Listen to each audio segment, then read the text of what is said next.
नमस्कार कक्षा 7 वाले प्रिय छात्रों, आप सभी अपना हिंदी का अर्धवार्षिक परीक्षा पेपर देख लीजिएगा। इस पेपर का पूर्णांक 60 अंकों का होने वाला है और इस पेपर में कुल 26 प्रश्न आने वाले हैं। आप सभी को इस पेपर का संपूर्ण उत्तर इसी वीडियो में मिलने वाला है। तो प्रिय छात्रों, आप सभी इस पेपर को सिर्फ आईएमपी समझकर याद करें, ठीक है, क्योंकि इसी प्रकार के प्रश्न आपकी परीक्षा के पेपर में आ सकते हैं। इसलिए आप सभी को इस पेपर को आईएमपी समझकर याद करना है। तो इस पेपर का आपका पहला प्रश्न दिया बहुविकल्पी प्रश्न है। प्रश्न क्रमांक 1 से लेकर 5 तक के आपकी परीक्षा में बहुविकल्पी प्रश्न आने वाले हैं और प्रत्येक प्रश्न आपकी परीक्षा में एक एक नंबर के पूछे जाने वाले हैं। तो आपका पहला प्रश्न दिया स्वाभिमान का अर्थ क्या है। तो आप सभी को स्वाभिमान का अर्थ बता के लिखना है, ठीक है। तो पहले में आपको सही उत्तर लिखना होगा बी वाला आत्मसम्मान। आत्मसम्मान आपको पहले का सही उत्तर लिखना है। दूसरा प्रश्न आपका दिया है रहे भावना ऐसी मेरी सरसत्य व्यवहार करो। कविता की इस पंक्ति में कौन सा अलंकार है। तो आपको अलंकार का नाम बता के लिखना है।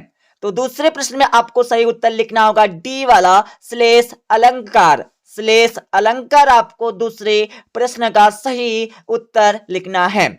और तीसरा प्रश्न आपका दिया है डॉक्टर कलाम को रामायण और हजरत मोहम्मद साहब के जीवन से संबंधित कहानियां कौन सुनाता था। तो तीसरे प्रश्न में आप सभी को सही उत्तर लिखना होगा बी वाला पिताजी। पिताजी आपको तीसरे प्रश्न का सही उत्तर लिखना है। और चौथा प्रश्न आपका दिया है सुभाष चंद्र बोस ने केलकर को लिखे पत्र में किस बात पर जोर दिया था।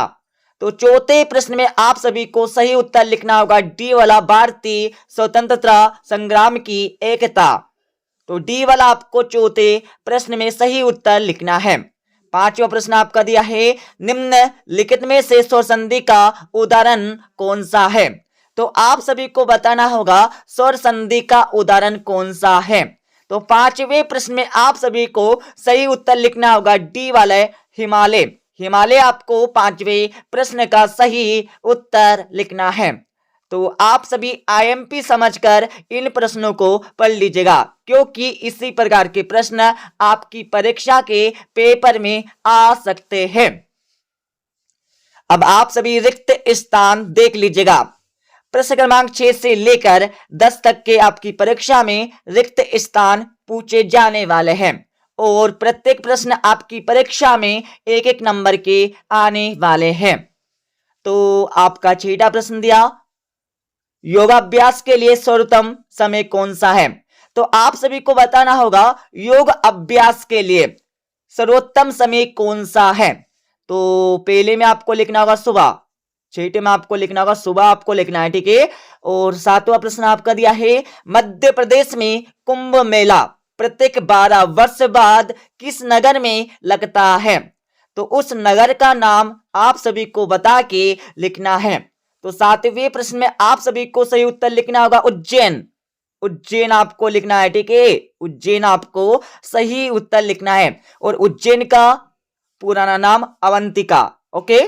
और आठवां प्रश्न आपका दिया है जिस समास में दोनों पद प्रधान होते हैं उसे कौन सा समास कहते हैं।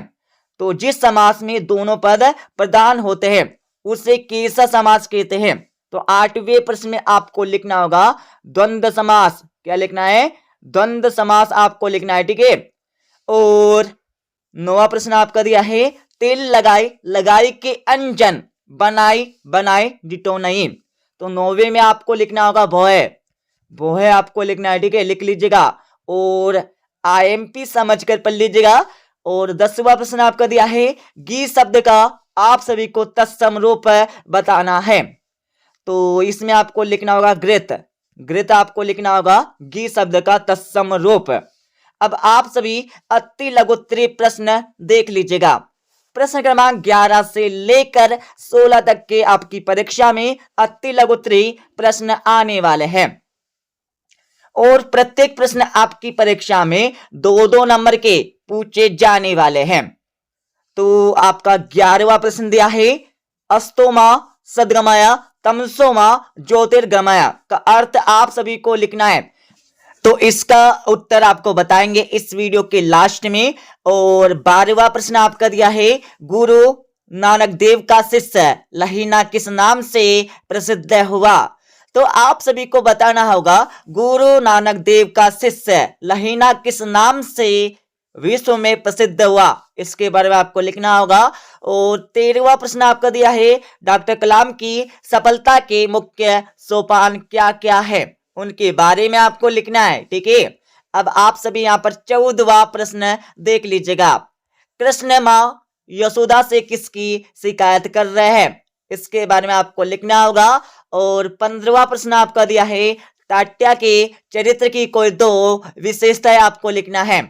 और 16वें प्रश्न में आप सभी को निम्नलिखित शब्दों के 2 पर्यायवाची शब्द आप सभी को बता के लिखना है, जैसे कि तालाब एंड पर्वत। इन सभी के आपको 2 पर्यायवाची शब्द बता के लिखना है। अब आप सभी लघु उत्तरी प्रश्न देख लीजिएगा। प्रश्न क्रमांक 17 से लेकर 22 तक के आपकी परीक्षा में लघु उत्तरी प्रश्न आने वाले हैं। और प्रत्येक प्रश्न आपकी परीक्षा में 3-3 नंबर के पूछे जाने वाले हैं। तो आप सभी इन प्रश्नों को आईएमपी समझकर पढ़ लीजिएगा। तो आपका 17वां प्रश्न दिया है, मध्य प्रदेश की प्रमुख जनजातियां कौन कौन सी है, इसके बारे में आपको लिखना होगा। और 18वें प्रश्न में आप सभी को भीमबेटका की गुफाओं से हमें क्या क्या पता चलता है, इसके बारे में आपको लिखना है। 19वें प्रश्न में आप सभी को गोरैया कविता में आए कोई 6 ध्वनिमय पुनरुक्ति वाले शब्दों को लिखना है।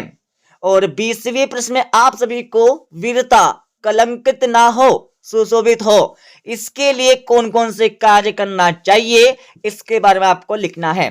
और 21वें प्रश्न में आप सभी को अपनी शाला के अपने विद्यालय के प्रधान अध्यापक जी को 2 दिन के अवकाश के लिए 2 दिन की छुट्टी के लिए एक प्रार्थना पत्र एक आवेदन पत्र आपको लिखना है। ठीक है। और 22वें प्रश्न में आप सभी को अष्टांग योग के अंग आपको बताना है। अब आप सभी यहां पर दीर्घ उत्तरी प्रश्न देख लीजिएगा। प्रश्न क्रमांक 23 से लेकर 26 तक की आपकी परीक्षा में दीर्घ उत्तरी प्रश्न आने वाले हैं। तो आपका 23वां प्रश्न दिया है, मध्य प्रदेश को लघु भारत क्यों कहते हैं, किसके कारण से मध्य प्रदेश को लघु भारत कहते हैं, इसके बारे में आपको लिखना है। और 24वें प्रश्न में आप सभी को निम्नलिखित पंक्तियों का भावार्थ आप सभी को लिखना है। ठीक है। और 25वें प्रश्न में आप सभी को किसी एक विषय पर एक निबंध लिखना है। ठीक है। और 26वें प्रश्न में आप सभी को मेरी भावना कविता का मुख्य भाव अपने शब्दों में लिखना है। अब मैं आप सभी को इस मॉडल पेपर का फुल सॉल्यूशन बता देता हूं।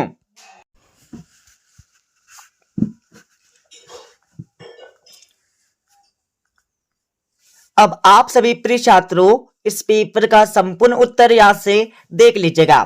तो ये आपका 11वें प्रश्न का उत्तर आपको दिया है। ठीक है, पढ़ लीजिएगा आईएमपी समझकर। और इसके साथ ही आप सभी को 12वें प्रश्न का उत्तर यहाँ पर दिया है, इसको भी आप सभी पढ़ लीजिएगा।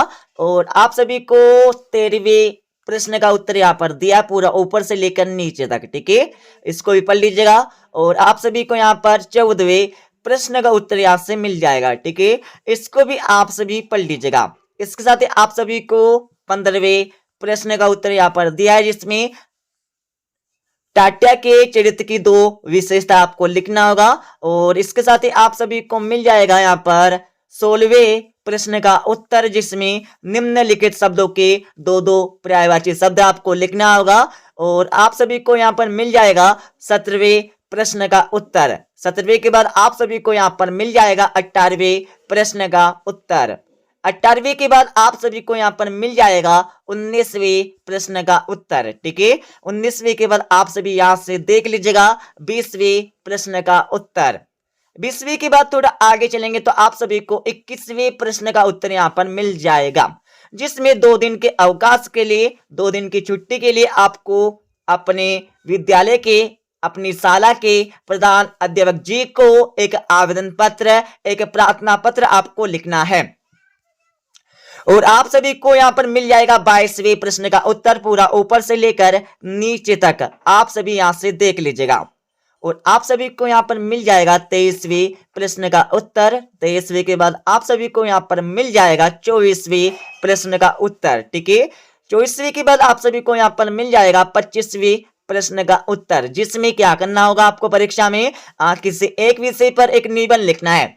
तो इसी प्रकार का यहाँ पर निबंध आने वाला है, ठीक है। कोई सा भी निबंध आ सकता है पर आपको इसी प्रकार से लिखना होगा, ठीक है। तो हमने आपके लिए फुटबॉल के ऊपर यहाँ पर निबंध दे रखा है, पढ़ लीजिएगा। और आपके लिए यहाँ पर विद्यालय के ऊपर यहाँ पर निबंध दे रखा है, इसको पढ़ लीजिएगा। और आपके लिए हमने मेरी प्रिय पुस्तक के ऊपर एक निबंध दे रखा है, इसको पढ़ लीजिएगा। इसके साथ आप सभी को मिल जाएगा 26वें प्रश्न का उत्तर, जिसमें मेरी भावना कविता का मुख्य भाव अपने शब्दों में लिखना है, ठीक है। तो इसका उत्तर भी आपको दे रखा है। तो आप सभी इस पेपर को आईएमपी समझकर, मॉडल पेपर समझकर पढ़ लीजिएगा। तो ठीक है, मिलते हैं अगले वीडियो में।